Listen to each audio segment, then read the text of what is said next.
তো বন্ধুরা, আজকে আমরা জানবো কিভাবে আটলান্টিক মহাসাগরে টাইটানিক জাহাজ ডুবে গেছিল। টাইটানিক জাহাজটি ডুবে যাওয়ার প্রধান কারণ ছিল 1912 সালের 14 এপ্রিল গভীর রাতে উত্তর আটলান্টিক মহাসাগরে একটি বিশাল হিমশৈলের সাথে সংঘর্ষে জাহাজটি ভেঙে সাগরের মধ্যে ডুবে যায়।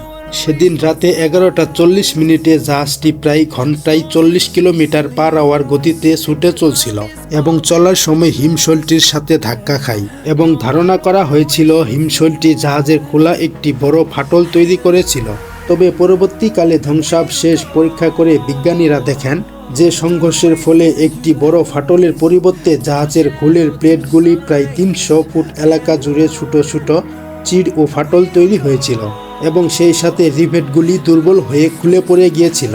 টাইটানিককে এমনভাবে ডিজাইন করা হয়েছিল যে 16টি ওয়াটার টাইট কম্পার্টমেন্ট জলরোধী কোঠরির মধ্যে যে কোনো 4টি কম্পার্টমেন্ট জল ঢুকলেও জাহাজটি ভেসে থাকবে। কিন্তু হিমশৈলের আঘাতের ফলে জাহাজের সামনের দিকে কমপক্ষে 5টি ওয়াটার টাইট কম্পার্টমেন্ট সমুদ্রে জল প্রবেশ করা শুরু করেছিল এবং 5টি কম্পার্টমেন্টে জল ঢোকার ফলে জাহাজটি আর ভেসে থাকতে পারেনি, ধীরে ধীরে ডুবতে শুরু করেছিল। সংঘর্ষ ছাড়াও বেশ কিছু গুরুতর কারণ টাইটানিকের এই দ্রুত মারাত্মক ডুবে যাওয়ার ক্ষেত্রেও ভূমিকা রেখেছিল। সতর্ক বার্তাকে উপেক্ষা করা, গতিরোধ না করা। দুর্ঘটনার দিন টাইটানিক একাধিক অন্যান্য জাহাজ থেকে বরফের সতর্কবার্তা পেয়েছিল, কিন্তু জাহাজটি তখনও প্রায় সর্বোচ্চ গতিতে চলছিল। দ্রুত গতিতে থাকার কারণে শেষ মুহূর্তে হিমশৈলটি দেখা গেলেও পর্যাপ্ত মোড় নিয়ে বা গতি কমানো সম্ভব হয়নি এবং জাহাজটি হিমশৈলটির সাথে ধাক্কা লাগার আগেও যোগাযোগ ব্যবস্থা তেমন ভালো ছিল না। সতর্ক বার্তাগুলি রেডিও অপারেটরদের কাছে এলেও সেগুলো জাহাজের ক্যাপ্টেনের কাছে সময়মতো পৌঁছে দিতে পারেনি।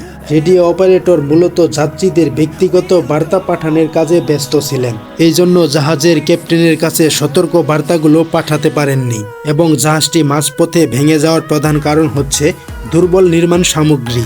গবেষণায় দেখা গেছে যে টাইটানিককে খোলার জন্য ব্যবহৃত ইস্পাত তাপমাত্রা প্রায় -2 ডিগ্রি সেলসিয়াস আঘাত সহ্য করার জন্য প্রস্তুত ছিল না। ঠান্ডা জলে সেটি আরও অকেজু হয়ে যায়, যার ফলে হিমশৈলটির হালকা ধাক্কায় প্লেটগুলি চির হয়ে যায় এবং টাইটানিক জাহাজে অপর্যাপ্ত নিরাপদ ব্যবস্থা ছিল এবং কম লাইফবোট ছিল। তৎকালীন নিয়ম অনুযায়ী টাইটানিকে মাত্র 20টি লাইফবোট ছিল, যা জাহাজে থাকা মোট 2224 জন যাত্রীর জন্য পর্যাপ্ত ছিল না। পর্যাপ্ত লাইফবোট থাকলে হয়তো আরও অনেক প্রাণ বাঁচানো সম্ভব হতো।